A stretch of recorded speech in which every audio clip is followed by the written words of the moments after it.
Pozdravljeni na drugem dogodku v sklopu letošnje že 6. kulturne ambasade Palestine. Organiziramo jo pri Gibanju za pravice Palestincev, civilno-družbeni iniciativi oziroma združenju zainteresiranih in aktivnih posameznic in posameznikov, ki v solidarnosti s palestinskim prebivalstvom podpiramo njihov boj za svobodo, pravičnost in enakopravnost. Podpiramo tudi poziv palestinske civilne družbe, da se Izrael prisili, da začne spoštovati mednarodno pravo. Kulturna ambasada Palestine je nastala leta 2012 kot odgovor na kulturno ambasado Izraela. Ta je v okviru Evropske prestolnice kulture potekala v Mariboru.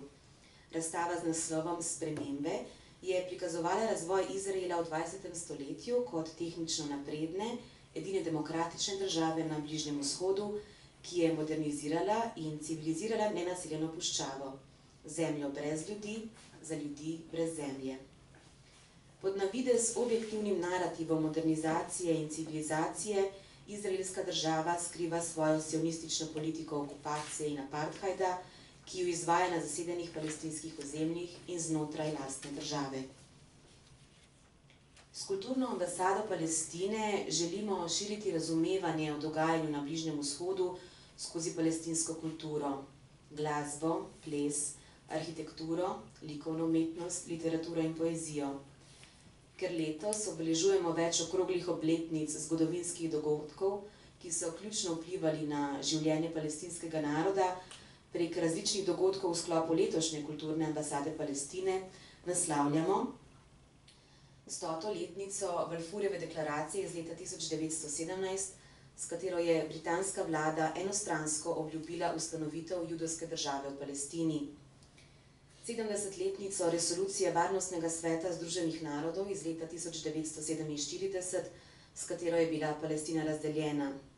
To je vodilo do Nakbe ali katastrofe, se pravi izgona 750 000 Palestink in Palestincev, kar predstavlja 90% tedanjega prebivalstva na ozemlju današnjega Izraela.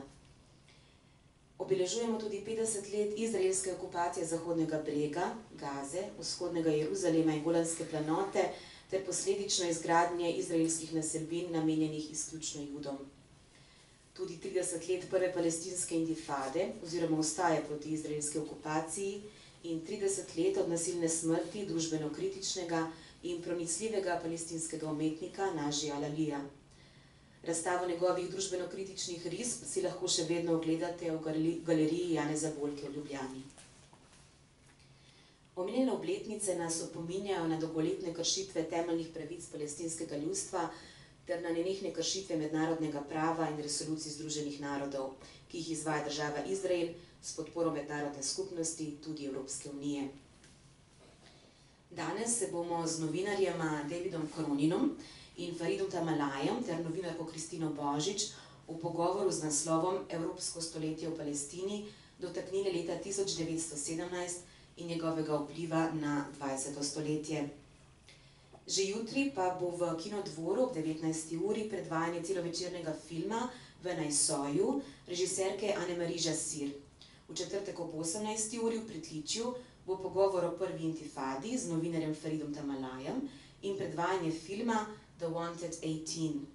Gre za kanadsko-palestinski animirani dokumentarni film o naporu Palestincev iz Bejt Sahurja, da bi ustanovili malo lokalno mlekarno v času prve intifade, pri čemer so morali pred izraelskimi varnostnimi organi skriti čredo 18 krav, ker naj bi mlekarna ogrožala izraelsko nacionalno varnost. V ponedeljek 4. decembra bo v galeriji Janeza Bolke še pogovor z naslovom Palestina v sliki in načrtna političnost podobe.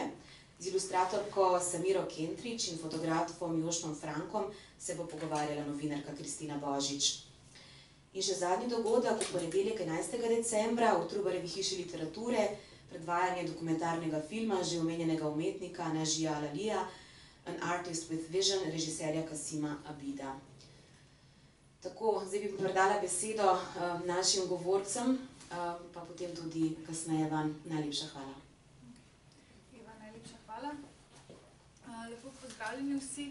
Jaz bom tudi kar takoj preskočila v angleščino, v kateri bo potekal današnji pogovor in današnji večer. So it's a great pleasure to thank Cankarjevem for hosting us and to the Movement for the Rights of Palestinians in Slovenia for organizing and preparing the Cultural Embassy of Palestine. And it's even a greater pleasure to have tonight beside me David Croninom, who is an author, a journalist who has published also in Guardian, and also an editor at Electronic Intifada. His latest book is there on the table, and it deals with the shadow casted by the Balfour Declaration that was already mentioned in the introduction. His work has somehow focused on the European role in the wider world, I guess, with the book Corporate Europe, but then also more closely about European role it has in the Middle East with the book Europe's Alliance with Israel. And right next to me, Fareedom. He works for Palestinian Central Election Commission. He's also a peace activist, a farmer, and a member of Support Your Occupation Boycott organization in Palestine. So I will start trying to somehow move us back 100 years. Kristina, can I stop you? Sorry. I just want to make sure that everybody hears without the microphone. So, can everybody hear right in the back? I don't think so. This is the problem, so it's a pity. See, because you do have microphones there. If you sit nearer or somehow. Is that better? I'm sorry, because I can barely hear you from here, so I can imagine the back. Sure.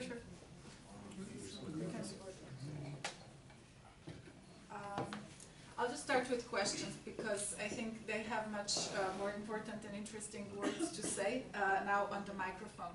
So 1917, 2nd of November, a declaration is signed that seems with today's eyes quite simple and not very ambitious. Yet its ramifications and echoes that go all the way to today are huge.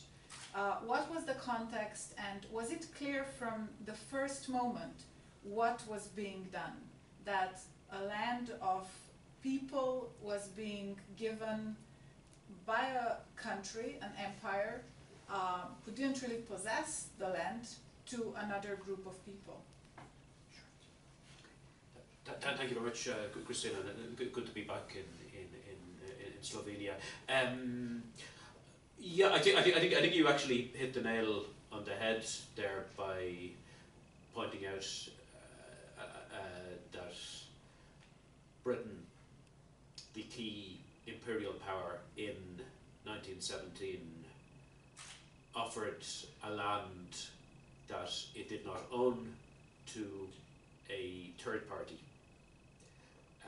The British government had no right whatsoever to offer Palestine to anybody in that period. It was not, Palestine did not belong to Britain on the 2nd of November 1917. It is correct, of course, that British troops entered Jerusalem soon after that, but certainly on the 2nd of November 1917, Britain was in no position to make promises about Palestine. Certainly was not in any position to offer Palestine to anybody. The context, I could speak at length, but I'll just try and keep it quite brief.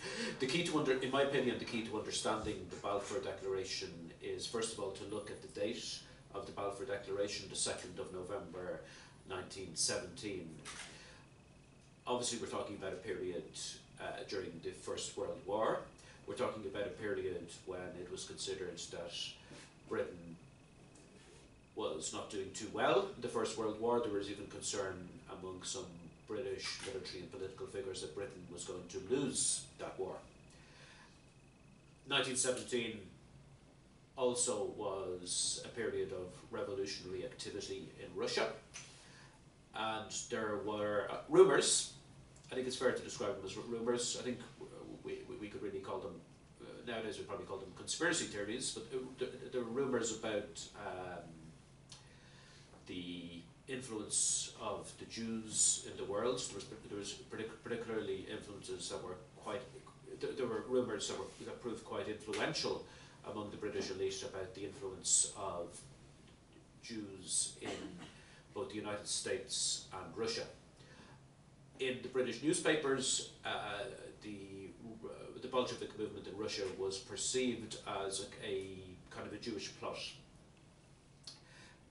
A lot of the language that was used was quite anti-Semitic, and there was a lot of anti-Semitic theories really about Jews kind of controlling things in Russia and to a certain extent in the United States. And there was a perception among the British elite that Britain needed support from certain quarters to advance its war aims. Arthur Balfour himself, Britain's Foreign Secretary in that period, said that making a declaration of support for the Zionist project would allow Britain to conduct useful propaganda in the United States and Russia. Balfour and his colleagues believed that the Jews in Russia were by and large favourable to the Zionist project. They had no hard evidence of this, and it should be emphasised that Zionism in 1917 was something of a cult. It was not something that had mass appeal among Jews anywhere. It certainly didn't have mass appeal among Jews in Britain at that time. In November 1917, Britain had only one Jewish member.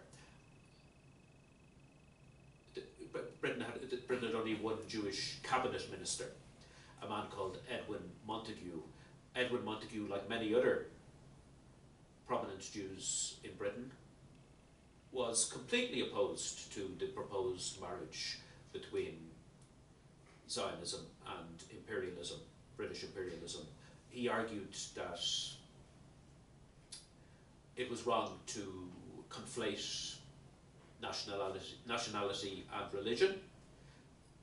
He argued that Judaism was a religion, not a nationality. He saw himself as being a British Jew. He saw his nationality as being British rather than Jewish, and he felt that by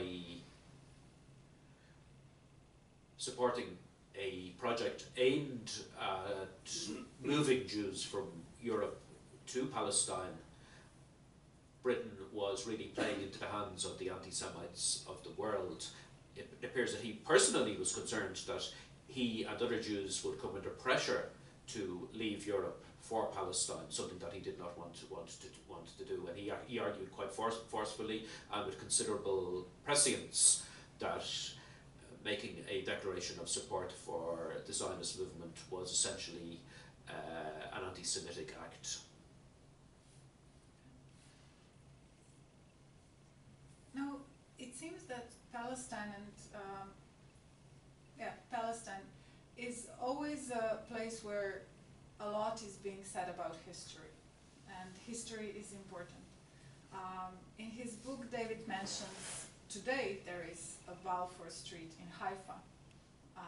It's clear that it had consequences, the declaration in the 1970s.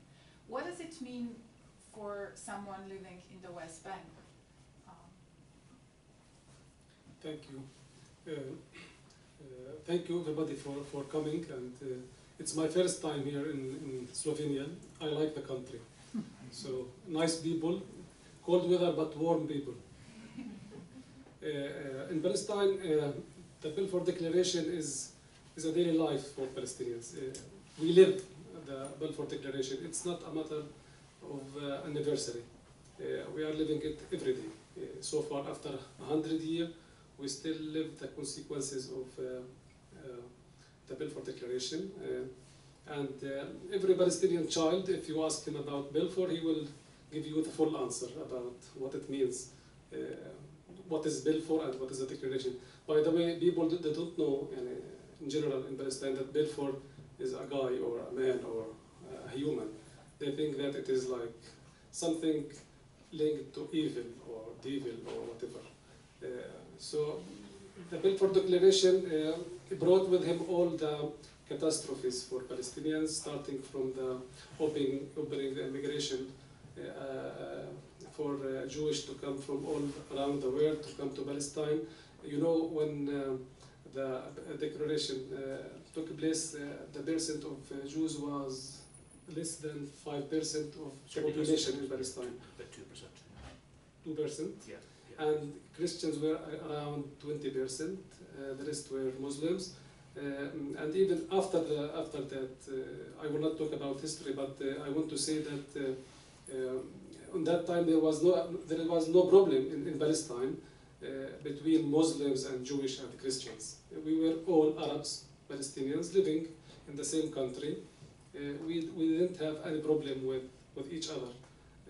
But after that, now we are stuck with this situation after like 100 years. And for Palestinians now, we are now 60% of the Palestinian people are refugees. We are living, most of them are living in the diaspora in Jordan, Lebanon, Syria, and they are scattered all over the world. And in Slovenia, I saw some of them yesterday. So the direct result of the Balfour Declaration is that Palestinians became refugees. And most of the refugees are living in the diaspora. Now there is around 6 or 7 million Palestinians living in the diaspora out of 12 million. And even the Palestinians who are refugees and living in the West Bank, they cannot go back to their homeland behind the Green Line.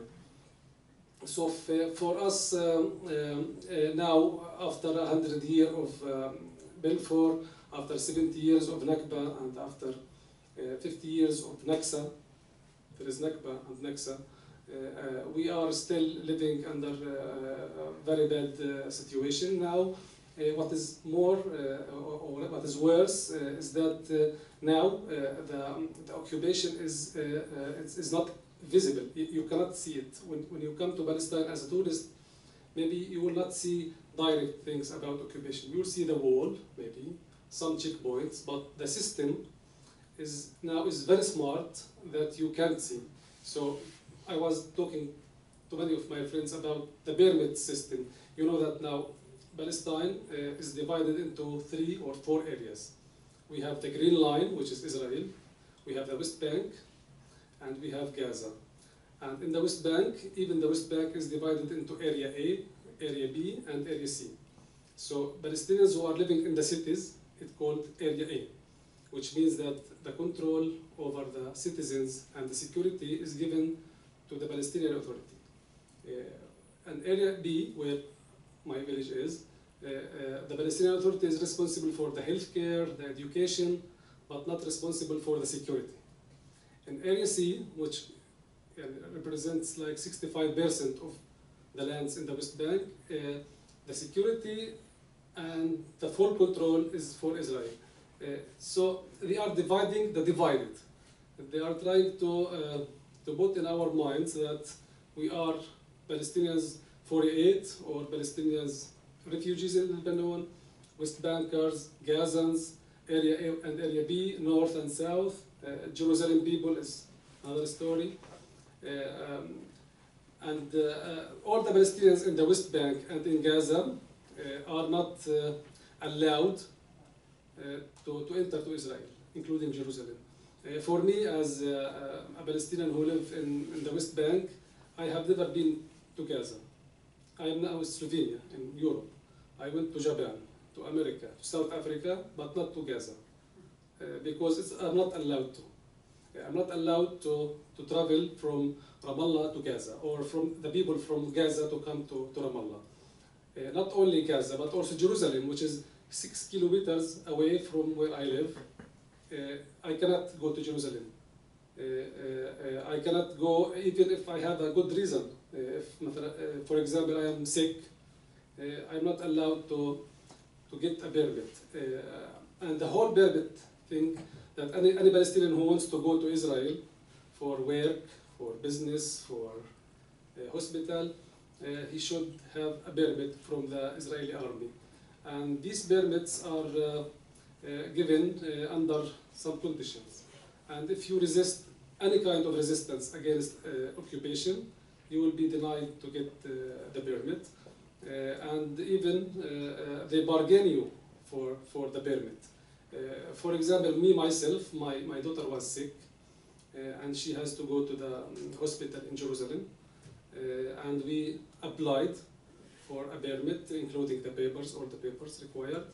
And then they asked me to come and see the officer, and the officer said that you are working with the BDS and we are not going to give you a permit. And if you want to have a permit, you have to cooperate, he said, to cooperate with us. Of course, I was laughing. I said, I don't need permits.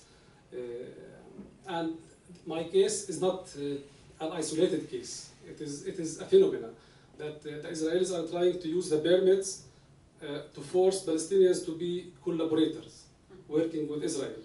They start with saying that we don't need anything, we just give us information about how many houses in your village, or how many people working in Israel, for example. A public thing. And then they start to let you work with them. So they are bargaining about the permits in order to make all the Palestinian people, either they are looking or waiting for the permits, or they are cooperating with Israel. This system is invisible. If you come to Palestine, you will not see this. It needs to dig and dig to find out these facts. On the other side, if you are talking about economy, the Palestinian economy is annexed to the Israeli economy, and that unfortunately was legalized by the Paris Agreement, following the Oslo Agreement. For example, the income for Palestinian, for Israelis, is 5 times more than the income of the Palestinian people, but the prices are the same prices, different. There is a huge gap of income, but we have the same prices, and this is stipulated in the Paris Agreement. It should not be difference of prices, only like 10% can be different. So, for example, the gas in the West Bank, we pay like around $2 for 1 liter of gas. It's the same in Israel and in Palestine, while the income in Israel is 5 times than that. So I will talk more about when you come to the other questions, because there are many aspects of how the Palestinians are suffering because of the occupation. It is not only about politics, it is about daily life. The whole system now is built to make it to let the Israeli authorities interfere in every small detail of the Palestinian daily life. So if I want to go to the dentist, for example, I might need something from Israel. If I want to work, if I want to farm, to do farming in my land, it's all is connected to Israel. Now, do you know how many people here know that every Palestinian community, a village or a city or a camp, there is a gate, and they close the gate whenever they want. Every Palestinian community, there is a gate, and they close the gate, they open the gate whenever they come. And I don't know who come to Palestine, he can see that. So the gate is open, but they can close it whenever they want. If anybody throw a stone, let's say on the settlers or in the army, they come and they close the whole village, and without giving any reason. So what I wanted to say, that the occupation now is reached the point that it interferes on every aspect of the daily life of Palestinians. I would be interested, I mean, for you, what has just been said, does this mean that somehow the story has come the whole circle? That we're again to the papers that can, have all the power, because the powerful has all the power? Because if we say the Balfour Declaration 100 years ago started this story, in between there was a lot of violence, and Britain was part of that. So how do you see, how has also the British somehow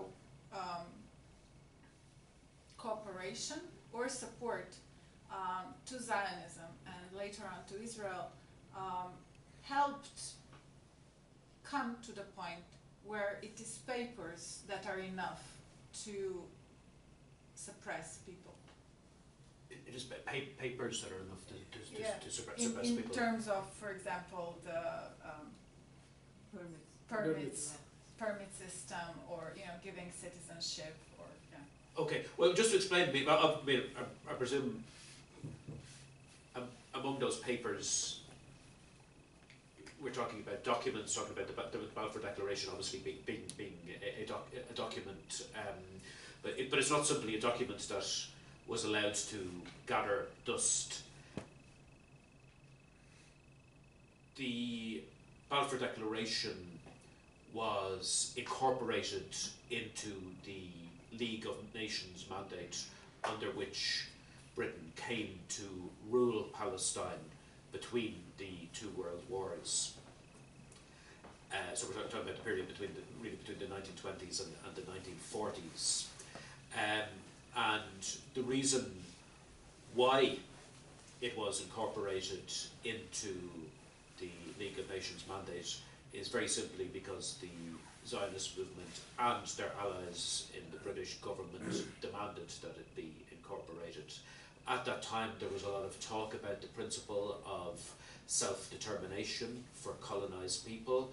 Woodrow Wilson, the United States President at the time, supported the principle of self-determination.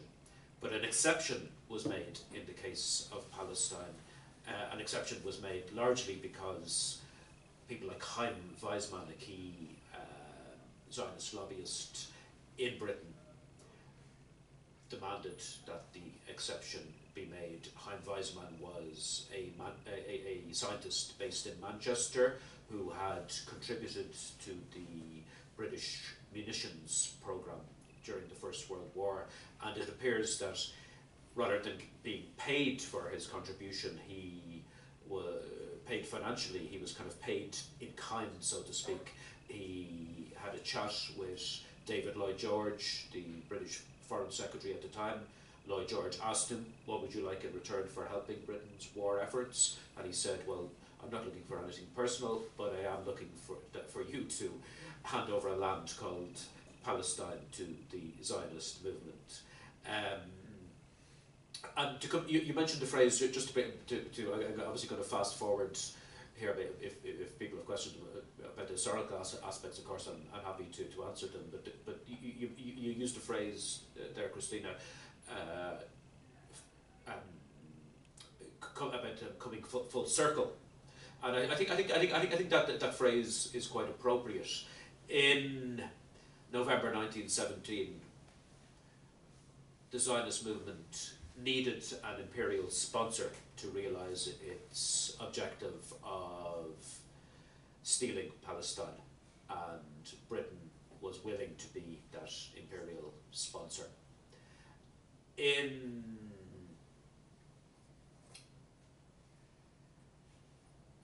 November 2017, Britain, to a certain degree, needs Israel. I think you can make that case. Britain is kind of a client of Israel. I mean, obviously, I'm not saying. I mean, Britain is a more powerful country in the world economically, militarily, etc., politically, than Israel. But Israel has come to play a useful niche in the world. The best book I think you can read about this is a book by Jeff Halper, who I understand has paid a visit here to Slovenia in the not so distant past. Jeff Halper's book is called War Against the People, but he shows how Israel has used its occupation of the West Bank and Gaza to its competitive advantage, and that's actually a term that's used by Israel's enterprise promotion authorities. In other words, it's used the West Bank and Gaza as laboratories for its weapons and for its surveillance equipment. And Britain has actually proven to be an important customer of for the Israeli armaments and Israeli surveillance technology industries. The largest military drone program in Europe is called Watchkeeper. It has been commissioned by the British Army. It is largely based on Israeli designed weapons, in other words, the same weapons that have been used to kill men, women and children in Gaza. This means that the next time Britain goes to war, there is a very strong likelihood Britain will be going to war using weapons that have been previously tested out against men, women and children in Gaza. So I think just to sum up the point, I think that shows how things have to a large degree come full circle. Britain has enabled Israel's crimes and the crimes of the Zionist movement at various stages over the past 100 years, and it's very possible that now Israel is in a position to enable Britain's crimes. Britain is, in many respects, a criminal state. The state of it. The prime example of that is obviously the illegal invasion of Iraq in 2003, which interestingly enough was conducted with the aid of Israeli cluster bombs. Britain has used Israeli drones in both Iraq and Afghanistan. So Israel is really helping Britain in its illegal neo-imperial activities. But in the book, it's also very interesting where you talk about, you write about the role also Britain played in somehow controlling the space it made a subject of the Balfour Declaration. You, coming from Ireland, you also have personal experience. So, I mean, Britain, it seems that at certain points Israel was a student of also British imperial tactics of controlling people. Can you explain a little bit about that? How did that come about? How did that develop? Sure. Again, I'll try to be relatively brief.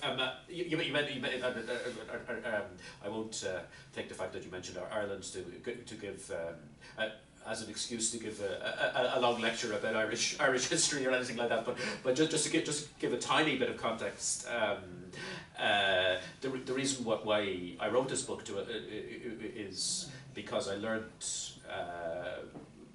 through a conversation I had with a Palestinian political activist, stroke academic called Karma Nabulsi. Karma is a professor of international relations or international politics in Oxford University in England. And Karma asked me some years ago, was I aware that a man called Winston Churchill had sent British crown troops from Ireland to Palestine? And I said, what? I was not aware of this fact at all. And so I asked Karma, is there a book I can read about this? And she said, well, she'd seen references to this fact in various books, but she wasn't aware of anyone doing any in-depth research about this. So I said, well, if nobody else has, I should have a go myself. And I was, particularly, I won't go into all that, but particularly, I felt a personal connection to this because I grew up in a town that was burnt down by these same British forces. They were called the Black and Tans and the auxiliaries in September 1920, and I subsequently learned that a great granduncle of mine, a postman in County Limerick in Ireland, had actually been shot dead by the Black and Tans.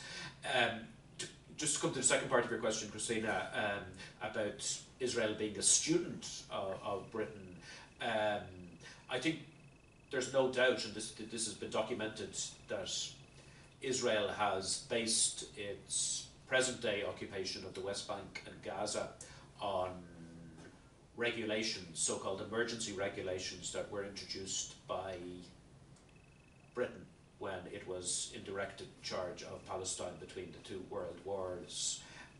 Many of the practices employed by Israel are same as or very similar to practices employed by Britain during that period. Examples that spring to mind are house demolitions, the imposition of collective punishment on entire communities. Britain, Fareed mentioned the wall, obviously, that Israel has constructed and has continuing to build in the occupied West Bank. Britain actually did something similar in the 1930s by erecting a huge barbed wire fence along part of Palestine's frontier, complete with the most advanced surveillance equipment of that era. I don't have proof of this, but it would not surprise me to learn that when Israel was drawing up its plans for its wall in the West Bank, I would imagine that it looked at this example. It certainly is. We certainly know that we're certainly fairly sure that it's looked at other cases of similar walls being built to divide peoples in other parts of the world. So it would not surprise me if they actually examined the British example of building a huge fence, and of course that's actually the term that Israel has used to describe its wall in the occupied West Bank. It calls it a security fence or security barrier. So the parallels between Britain's behaviour between the two world wars and the present day behaviour of the Israeli occupation are enormous. As you said rightly, that Israel has really been a student of British imperialism. And just a final example, a man called Ord Wingate was a British soldier who served in Palestine during the 1930s. He was in charge of a division in the British forces called the Special Night Squads. They were called the Special Night Squads simply because they operated under cover of darkness. Ord Wingate had a reputation for great cruelty. He basically tortured and authorised use of torture against people that were rounded up by his forces. In other cases, he authorised people to be murdered. Ord Wingate trained many of the Zionist forces that were later responsible for the Nakba, the 1948 ethnic cleansing of Palestine, and he has been revered by some of the worst criminals in Israeli history. The late Ariel Sharon, for example, has named Ord Wingate as his childhood hero, and the Israeli military has given Ord Wingate credit for influencing its so-called combat doctrine of today. So Britain really shaped a lot of present-day Israeli military tactics. You have mentioned before also the farmers and the example of problems when a person gets ill or has to go to a hospital. Oftentimes we hear about Palestine and the olive groves. Also, if I'm informed correctly, an area where you have been active has been water and somehow taking away of the water by the Israeli occupiers. And I'm wondering, what does this mean on the ground for the farmers? So what does it mean that bulldozers can come and basically cut the olive groves? When do they come? Do they come in the winter? Do they come in the summer? Is it clear? What does that present to the farmer and the family who grew those olive trees? So what are the stories that are made or somehow shaped by the policies you described that are more and more turning invisible? Yeah, the main element of conflict is the land. Israel is putting all these policies and tactics in order to to push the Palestinians to go out of the land, because Israel they want the land, but the land without people. They don't want Palestinians to be in the land. So this is a strategy for Israel, is the land without people. So when they built the wall, they confiscated as much as they can of the lands without Palestinians. So if you look at the wall, it's not a wall built on like a border. So the borders between Israel and the West Bank is around 200 kilometers, but the wall is like 500, 600 kilometers, because it's going like a snake. It's like this, and the purpose, when they planned for the road of the wall, is to confiscate the fertile land, the empty land, and the water resources. So the area where I live is far around 20 kilometers from the Green Line. And the Green Line is the borders of 1948, for who doesn't know. So my area is 20 kilometers from the Green Line, so it is far from the Green Line. But the Israelis kept the wall in this area uncompleted, because they want to do, like they call it, the finger of Ariel. They want to go deep 20 kilometers to my area, whereas there is a big settlement called Ariel. They want to annex this land to Israel because it's fertile land and it's rich of water. So and they are following many tactics to do that. Until now, they are not doing that because America is not giving the green light so far. So, but they stopped the wall in this area because they want to go deep to this area. So what the Israelis are doing for achieving the goal of making the land empty and then they confiscate, they follow many ways. The first thing is the direct confiscation of land. They come to the land, and there are many laws from the Mandate era is serving this. Like there is a law from the Mandate era stipulating that if the land is empty for 10 years, empty means nobody is cultivating the land, it means that it is no one land, so they can come by this law, by law, they can confiscate the land. When they are doing this, it's not the only way to confiscate land. This is one of the ways. The other way is directly they come and they take the land. And because Palestine before the British Mandate was under the Ottoman Empire, and during the Ottoman Empire there was a high tax over registering the land. So if the farmer went to the tabu, they call it tabu, and they register the land during the Ottoman Empire, he has to pay tax for the Ottoman Empire, the government. So many Palestinians did not register their land in that time. And Israel, when they came, and the British, they start taking the land. And now what is happening is the other tool they use, that they confiscate the land, and you have, as a Palestinian farmer, you have to prove that this land is yours. And Israel is not accepting, they are not registering lands now. All the registry is from the Ottoman Empire. So I have to prove that this is my land. So this is the other way. Also, there is many ways how they confiscate the land, and sometimes they buy the land. They go to a Palestinian with bad situation, he needs money, so they offer him they pay him like 10 doubles of the real price of the land, so he get the money.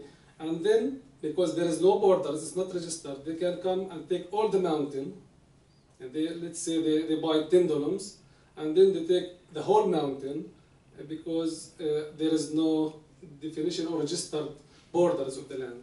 So, and the other farmers should go and prove that they own the land. When they built the settlement, I remember the settlement next to my village, which called Ariel. Now it is a very big city, and it's like on the other side of the main street. So I remember in 1979, I was a kid when they start building the settlement. They start with like a water tower, and then they start building houses around, and then they take over the whole mountain, and then they put the fence. And I have never been to the settlement. It is like few hundred meters from where I live. I can see from the window, but I'm not allowed to get into the settlement. This is in the settlement. Also, the land surrounding the settlement or surrounding the main road, it is not allowed for Palestinians to go and cultivate the land or harvest the olives because for security reasons it's not allowed. That's what they say. And the settlers also come and they steal the harvest in many cases. And the Palestinians, in some cases, they give a permit for 1 day for the Palestinians to do like a work needs like 10 days. So it's like they are trying to make it harder to do that. On the other hand, the water that is, because the West Bank is mountains, and the underground water goes to the coast area, which Israel is controlling, and they pump the water, and they give it to the settlers and to the Israelis, while Palestinians are deprived from getting their share of the water. Where I live, let's say the city of Ramallah or any village, the water comes to the pipes once a week, in 1 day in the week, which means that 6 days the Palestinian community is without water. And you have to survive, to manage with this day. So if you come to Palestine, the first thing you will notice that all the rooftops there is tanks, black tanks, it's to reserve water. And even if you put like 1 or 2 cubes, it's not enough for a family. Especially in summer, we suffer a huge crisis of water. So in my apartment, for example, the last summer, almost 2 days, there is no water. So we have to go and buy water to drink or manage to do that. And it's the case for all Palestinians. It is not because there is no water, but because the Israelis are consuming, the ordinary Israeli, the one, the consumption of the Israeli is 5 doubles of the Palestinian. The Palestinians consume, let's say, 70 liters per day, per capita. The Israelis are consuming 400 liters per day, per capita. And also the prices are given for Palestinians different from the prices of water given for the Israelis. When it comes to the British laws that David talked about, they are still using some laws from the British mandate against Palestinians, like the administrative detention. Do you know that in Israel now, they can, and they do, arrest Palestinians without any accusation? There is no charge. They can come to anyone, Palestinian, they can put him in jail for 6 months, and they can extend that unlimited times under the law of administrative detention. It is a British law, means that the security can ask the army or the police to arrest anybody without any accusation, without any charge. And they can say for security reasons, and this is enough for the judge to extend again. They are using the land law, which I talked about, that they can confiscate the land after 10 years, they can demolish houses. So for the settlers, the Israeli settlers who are living in the West Bank, they are living among the Palestinians in the settlements, they are enforcing the Israeli laws for the Jewish settlement, while they are enforcing the British and the Turkish, the Ottoman and Jordanian laws when it is against Palestinians. So, for example, if a Palestinian killed an Israeli, the sentence will be for life, They will demolish the house of the whole family by law, and they deny that permits to work in Israel for the whole extended family of the one who committed that. So it's a big sentence. While when Israeli kills a Palestinian, the sentence will be very light. In one case I know, it's about Helmi Shushi, a Palestinian kid. He was killed by Israeli. The Israeli killer the sentence was to have 6 months to serving community. And all of you heard, maybe, or some of you heard about the soldier the last year in Hebron. There was a Palestinian injured. They shot a Palestinian under the pretext that he tried to stab a soldier. So they shot him, but he didn't die. He was alive. But he cannot do anything. So the soldier in front of the camera, he came And this, in this case, it was famous because it was by chance there was a camera. And he shot the Palestinian 3 bullets in his head from 0 distance. And after like 2 years of negotiating, and they charged, the sentence was 3 years for the soldier, three months in prison. And now they are talking about reducing it because he started, he went to jail like the last month. So now they are asking the president to reduce it for 1 month or half of the sentence. So what I want to say is, it is like they are enforcing different laws, different procedures in the same place. And also for transportation, for example, there are main roads or certain roads, it's only for Jewish or for Israelis. And there is the bus station. When you want to use the bus station, the bus station, there is a bus station for Jewish or for Israelis, and another bus station like few hundred meters for Palestinians. So, and if any Palestinian goes to the bus station of Israelis, he will be killed on the spot. And even the checkpoints, because in Palestine the cars, there is a certain, the plates of the cars is yellow for Israelis and is white for Palestinians. The color of the ID that I hold for Palestinians, it's green. For Israelis, it is blue. So the soldiers can tell that is Israeli or Palestinian from the plate. So there are certain roads and in the checkpoints, the whole checkpoint system is designed to make it very easy for the settlers. He can go smoothly without any problem in a special path or track, while the Palestinian is stuck on the checkpoint to wait for hours. So I used to say that from my office, from my house to my office, it is 50 kilometers, but you never predict how long it will take. Because it's 50 kilometers, but there are at least 3 permanent checkpoints, which means that it could take half an hour, or 1 hour, or 2 hours. While for Israelis, there is no problem. And even for tourists, for foreigners, if they come to Palestine as tourists, they will not notice all what I'm talking about, because if you go behind the wall from the Israeli side, you will see flowers. You don't see the wall. You see flowers and you see very beautiful drawings on the wall, so you don't know that it's a wall. If you come to the West Bank, you will not see the checkpoints because you are going in certain roads. You will not notice that there is checkpoint and there is Palestinians. And even if you go to Bethlehem, which is a Palestinian city, they took the tourists at the day to the church. They pray and they get back to Israel to sleep in the Israeli hotels. So the whole system is designed in a way to deal the Palestinian in a different way under different law, but this is invisible, and this is how it's working now. You mentioned the water and that it's controlled by the Israeli state, and I'm wondering, but at the same time, there is a Palestinian authority there. So what do you do?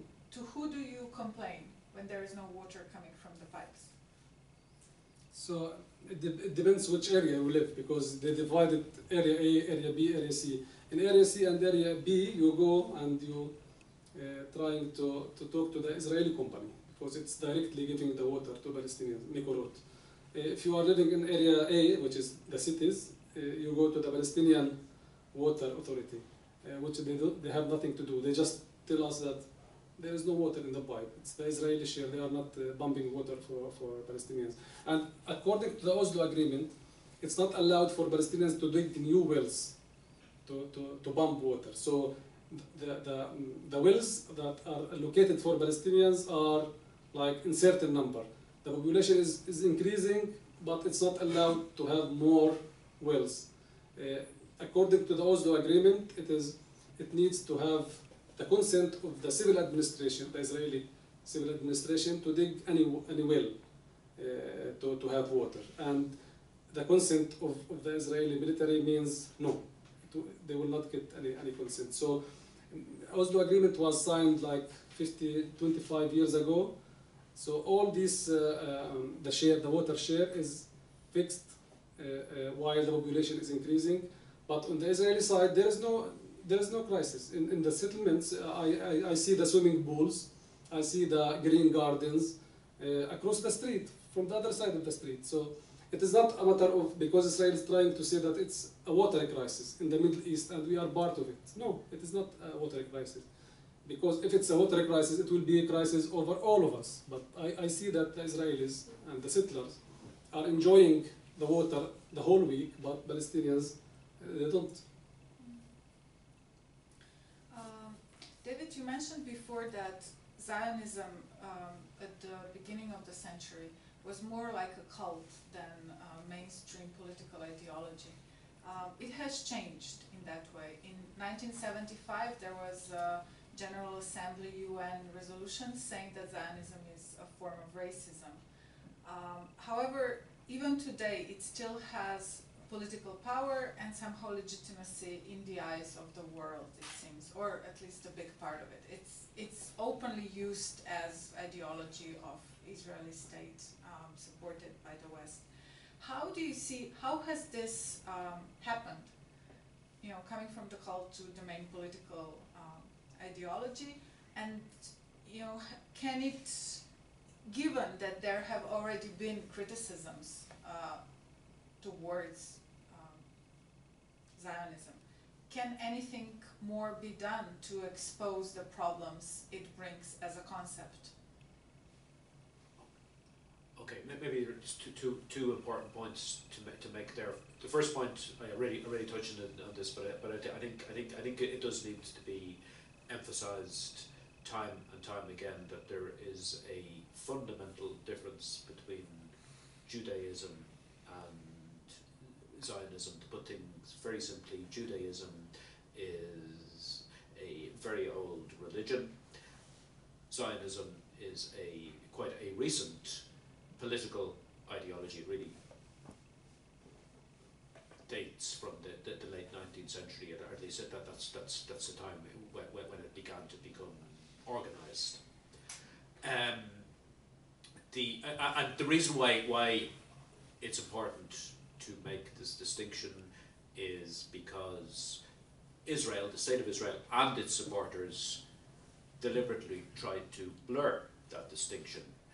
The state of Israel claims to speak on behalf of Jews throughout the world, yet clearly there are many Jews in many countries that are horrified by the crimes of Israel, and there are many Jews that have spoken out, sometimes at personal cost, against the crimes committed by the state of Israel.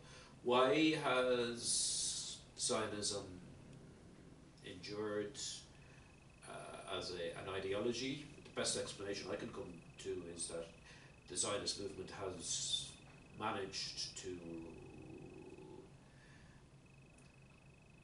find a number of powerful friends in the world. Britain used to be, 100 years ago, Britain obviously was its key friend. Britain is still an important friend. David Cameron, the former British Prime Minister, in one of his final speeches as Prime Minister, argued that Britain was Israel's greatest friend, but many others would argue that the United States really has plays that role, and the new relatively new president of the United States, Mr. Trump, has been particularly friendly towards the Netanyahu government.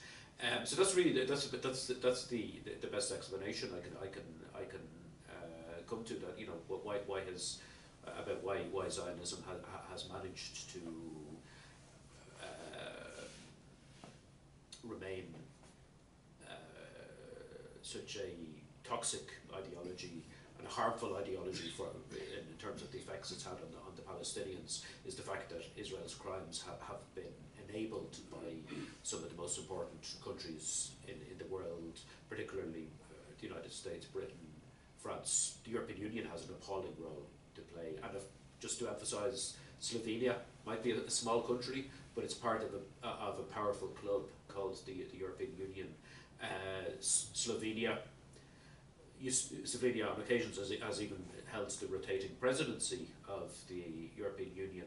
In the year 2008, so 9 years ago, Slovenia held the rotating presidency of the European Union for 6 months. And during that period, there were discussions about upgrading the relationship between Israel and the European Union. Tzipi Livni, who was the Israeli foreign minister at the time, was very keen to have a stronger embrace between Israel and the European Union. And the Slovenian government, the foreign minister was a man called Rupel, does that have his name right? Or UPEL? Rupel, yeah, sorry, apologies for my pronunciation. Mr. Rupel was, Dmitry Rupel was the Slovenian foreign minister at the time, and he fully supported the efforts to have an upgrade between Israel and the European Union. What happened then was that Israel actually attacked Gaza towards the end of 2008, so that kind of put things on hold for a little bit, but there still has been a strengthening of relations between Israel and the European Union. Next month, Benjamin Netanyahu is scheduled to visit Brussels to participate in a meeting with the European Union's foreign ministers. Netanyahu, as well as being Prime Minister, holds the foreign affairs portfolio in the Israeli government. So, you know, that's a clear indication of how relations have strengthened between Israel and the European Union, unfortunately accommodated by the Slovenian government, like every other government in the European Union.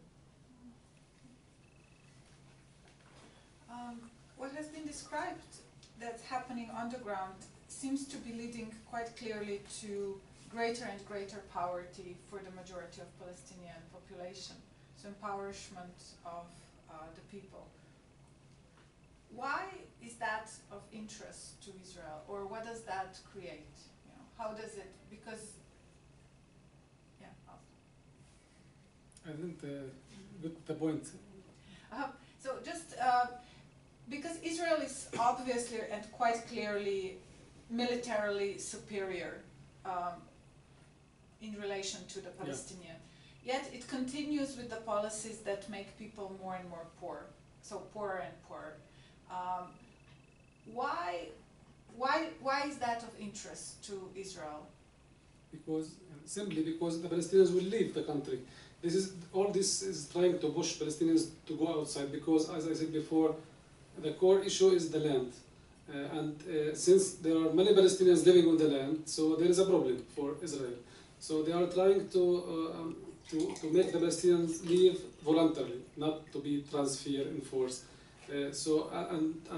Being poor people have no jobs, nothing to do, is one of the tools that Israel is using to let Palestinians go out of the West Bank. And even I was talking with friends today that Israel now is planning for to remove the wall in Jerusalem area, to extend, in Jerusalem now the wall is built between Ramallah and Jerusalem, and there are many Palestinians who are on the other side of the wall.